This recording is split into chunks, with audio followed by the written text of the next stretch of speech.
जय श्री राम दोस्तों। आप सबका मेरे चैनल प्रभु भजलों में स्वागत है। आप सबको रामनवमी की ढेर सारी बधाइयाँ। आप सबको ये जानकर बहुत खुशी होगी कि इस बार अयोध्या में रामलला का पहली बार सूर्य तिलक होगा। ये हमारे लिए बहुत खुशी की बात है।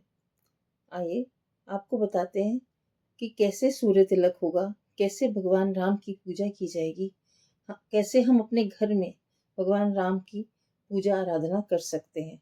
आइए जानते हैं। अयोध्या में इस मौके पर दोपहर 12 बजे रामलला का सूर्य तिलक होगा। इस दौरान अभिजीत मुहूर्त रहेगा। वाल्मीकि रामायण के मुताबिक त्रेता युग में इस समय श्री राम का जन्म हुआ था। श्री राम जन्म पर पूजा और व्रत रखने की परंपरा है।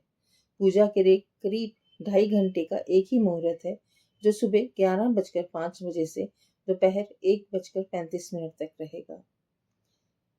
आइए आपको श्री राम की पूजा घर पर कैसे करें ये बताते हैं।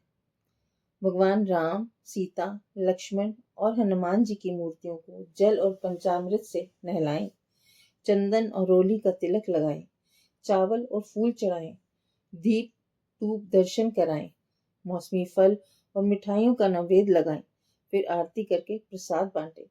राम नाम का जाप या राम रक्षा स्तोत्र का पाठ करें। श्री रामचरितमानस की चौपाइयों का पाठ भी कर सकते हैं। इस पर्व पर हनुमान जी की विशेष पूजा की जाती है।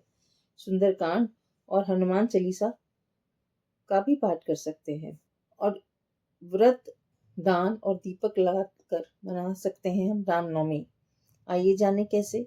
सुबह जल्दी उठकर घर की सफाई कर घर में गंगा जल छिड़के, चंदन का तिलक लगाएं और पीले या भगवा रंग के वस्त्र प्रभु को पहनाएं।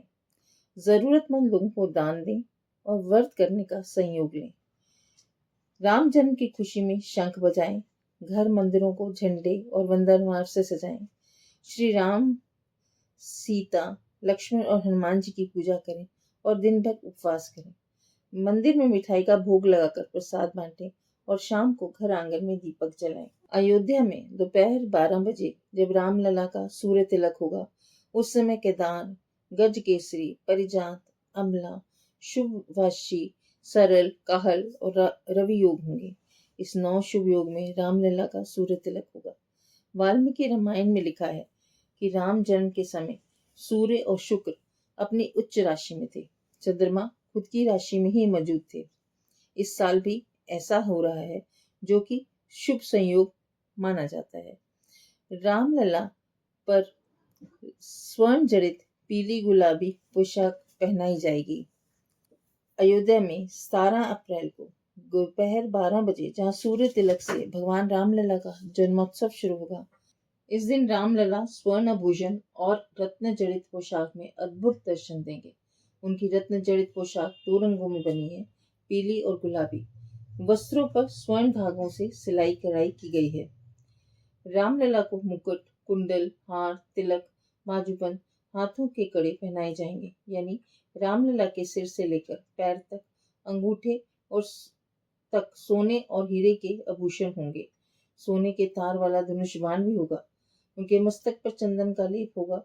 उनमें मणक्के को पीस कर मिलाया जाएगा, ताकि रोशनी से प्रभु का मस्तक दमकता रहे। रामनवमी पर 20 घंटे तक रामलला के दर्शन होंगे। अयोध्या में राम जन्मभूमि मंदिर वो स्थान है जहां उन्हें बाल रूप में पूजा जाता है, तभी उन्हें रामलला कहते हैं। बाल रूप होने से उनकी सेवा और लाड बच्चों की तरह होता है।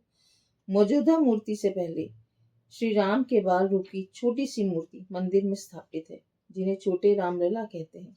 इनके साथ लक्ष्मण, भरत और शत्रुघ्न की भी मूर्ति है। इनकी पूजा तब से हो रही है जब मंदिर बना नहीं था। सुबह 4 बजे रामलला को उठाया जाता है। उस समय पुजारी को बिना आवाज के धीरे धीरे चौखट पर माथा टेक कर पहुंचना होता है। बत्तियां नहीं जला सकते, ना ही घंटी बजाते हैं। बिना शोर किए दीपक जलाकर आरती होती है। इसके बाद घिसा हुआ चंदन, कुमकुम, इत्र मिलाकर लेप तैयार किया जाता है। रामलला को चांदी की थाली में रखा जाता है। तुलसी की डंडी से उन्हें दातुन करवाया जाता है और सरयू नदी के जल से स्नान। इसके बाद दिन के हिसाब से उनके वस्त्र तय होते हैं, जैसे रविवार को गुलाबी, सोमवार को सफेद, मंगलवार को लाल, बुधवार को हरा, गुरुवार को पीला, शुक्रवार को क्रीम और शनिवार को नीले रंग के वस्त्र पहनाए जाते हैं। उनके श्रृंगार की मालाएं और इत्र भी मौसम के अनुसार बदलते हैं। गुलाब का इत्र हर मौसम में लगता है। अभी गर्मी का मौसम है तो भगवान को सूती कपड़े पहनाए जा रहे हैं। जन्म के समय रामलला पीले रंग के कपड़े ही पहनेंगे। अयोध्या में 5 बार रामलला की आरती होती है। सुबह 4 बजे उत्थान के साथ मंगला आरती। इसमें भगवान को जगाकर दातून करवाकर मधुपर्क का भोग लगाते हैं। धूप देव नैवेद्य के साथ आरती होती है। इसके बाद श्रृंगार होता है। सुबह 6:30 बजे श्रृंगार आरती। भगवान को स्नान करवाने के बाद श्रृंगार होता है। धूप दीप के साथ रबड़ी, पेड़े और फल का भोग लगाते हैं। इसके बाद दर्शन शुरू हो जाते हैं।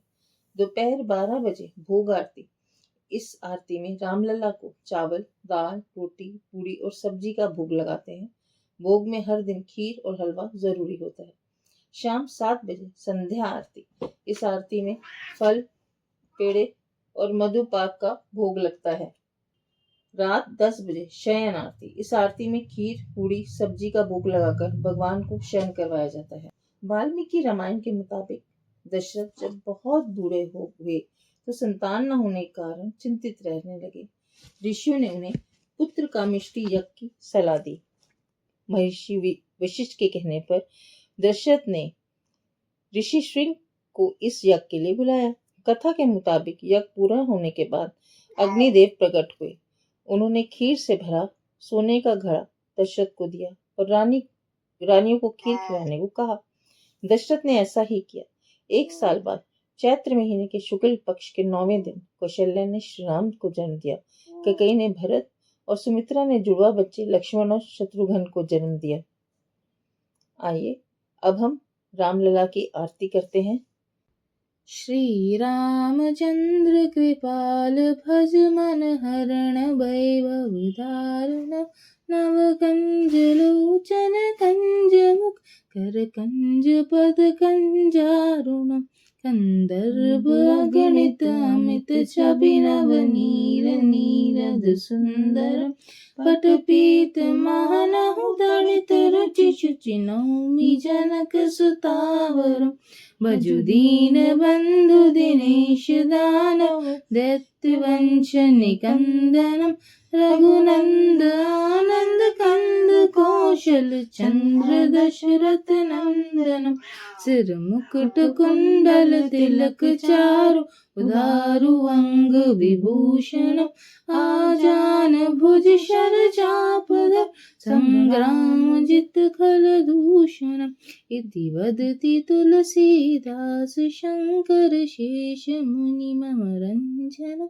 मम हृदय कंज निवास कामादि खल दल गंजन मन जाहि रोचक मिलस बहारु सहज सुंदर सावरो करुणा निधान सुजान से अन्न जानत रावरो एहि भांति गौरी शीस सुनि सिय सहित सिय हर्षियली तुलसी भवानी पूजी पुनि मुनि मुदित मन मंदिर चली जानी गौरी अनुकूल सिय ये हर्षो न जानी कहीं मंजल मंगल मूल बाम अंग फरकन लगे। बोलो श्री रामचंद्र की जय। बोलो भाई सब संतन की जय। घर में भगवान श्री राम की आरती करने से घर की जितनी भी नकारात्मक शक्तियां हैं वे नष्ट हो जाती हैं। घर में माता लक्ष्मी की भी कृपा रहती है। और बजरंगबली, यदि आप भगवान श्री राम की असीम कृपा पाना चाहते हैं तो राम नवमी के दिन उनकी आरती जरूर करें। आप सबको रामनवमी की ढेर सारी बधाई।